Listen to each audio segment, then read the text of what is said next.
macronisme, c'est la pure et simple défense des intérêts des classes supérieures, sans idéologie derrière. Enfin, la seule idéologie, c'est leurs intérêts de classe. Donc derrière, il y a une reconstitution de temps en temps d'un discours qui vient justifier tout ça, mais c'est quelque chose qui est complètement vide, qui n'aspire aucun idéal. C'est un pur vol organisé de nos impôts, de notre travail, pour la classe possédante. Macron, ça a toujours été un hold-up, ça a toujours été un coup de poker et une sorte d'attaque en bande organisée de notre protection sociale. Contrairement à ce qu'ils affirment, leur but, c'est pas de déréguler l'économie pour faire en sorte qu'il n'y ait plus de rente, que chacun puisse aller jusqu'au bout de sa liberté d'entreprendre. Non, leur seul objectif, c'est de donner plus à ceux qui ont déjà. C'est de donner de l'argent à leurs camarades de classe, littéralement. Le barrage sert juste à faire gagner les partis bourgeois.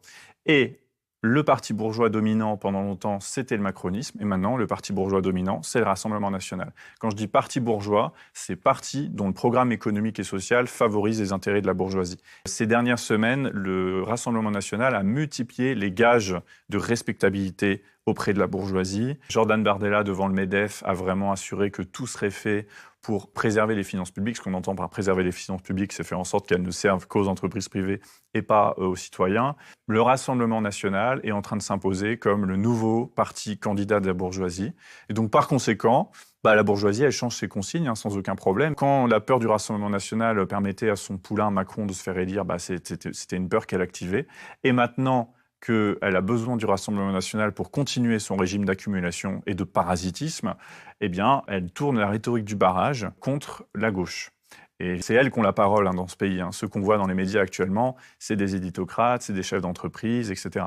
Bon, eux, clairement, leurs idéaux sont absolument connectés à leur portefeuille. Donc, en fait, c'est pas bizarre qu'ils aient changé leur fusil d'épaule en 2 ans à peine, puisque le dernier chantage au barrage au Rassemblement national, c'était il y a 2 ans. C'est parce qu'en fait, ce qui compte, c'est leurs intérêts matériels. Et les idéaux vont automatiquement s'ajuster. C'est pour ça que c'est une classe, les classes possédantes sont des classes très mensongères, quoi. Je pense que les dirigeants d'entreprise font vraiment barrage, pour le coup, font barrage au nouveau Front populaire, parce que le nouveau Front populaire, même si, encore une fois, c'est pas le communisme, propose en tout cas d'arrêter cette logique de toujours plus, de donner toujours plus aux entreprises sans en évaluer les effets. Et ça leur est insupportable.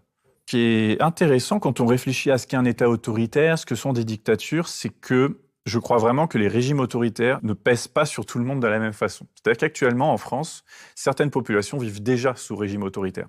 En Nouvelle-Calédonie, en Kanaki, on vit sous régime dictatorial. La France a quand même coupé le réseau social TikTok en Nouvelle-Calédonie. Il y a des milices, il y a une police qui tire. On vit sous régime autoritaire. Dans les quartiers populaires en France, on vit déjà sous régime autoritaire, puisqu'on a une police qui a finalement de plus en plus le droit de vie ou de mort sur les jeunes.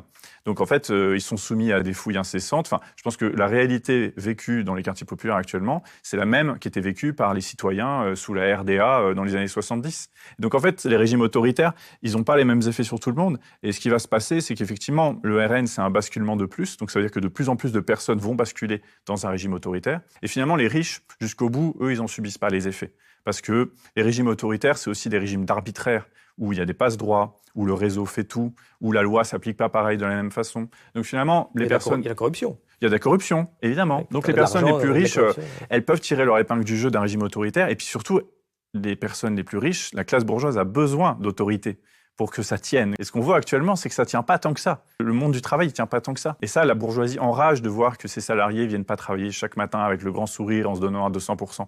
Avec un régime autoritaire, ça, c'est plus possible. C'est plus possible d'obtenir un régime autoritaire au travail aussi. Parce que les régimes d'extrême droite, ils ont aussi pour principale mission, et c'est ce qu'ils font à chaque fois, de s'en prendre aux droits des travailleurs, aux syndicats, etc., etc. C'est un très bon plan, en fait, pour toutes ces bourgeoisies du monde. L'extrême droite, c'est juste un problème de principe pour eux. Mais encore une fois, c'est des gens qui votent pas avec leurs principes, qui agissent pas avec leurs principes. Ils agissent d'abord avec leur portefeuille. On est déjà en France, dans un pays avec un fort racisme systémique et énormément de discrimination. Finalement, le RN veut institutionnaliser ce système de discrimination. C'est-à-dire qu'actuellement, on est déjà dans un semi-régime d'apartheid où on n'est pas traité de la même façon selon le nom qu'on a et la consonance qu'il a. Les études sont très claires. On a je ne sais pas combien de fois moins de chances d'obtenir une réponse à une offre d'emploi si on s'appelle Yacine plutôt que si on s'appelle Nicolas. Ça, c'est déjà le cas. Mais la différence, c'est que le RN veut pérenniser cet état de fait, l'inscrire dans le marbre, voire constitutionnaliser cet état de fait, pour qu'on soit vraiment dans un régime d'apartheid très fort. Donc en fait, tout ce que le RN veut existe déjà dans la société, sauf qu'il veut que ça devienne un principe et que ça fonctionne comme ça et qu'il n'y ait plus d'exception. Macron ne voulait pas lutter contre les inégalités en vigueur dans la société, mais le RN veut les augmenter, les radicaliser et aller le plus loin possible. Et la question, c'est qu'on ne sait pas jusqu'où.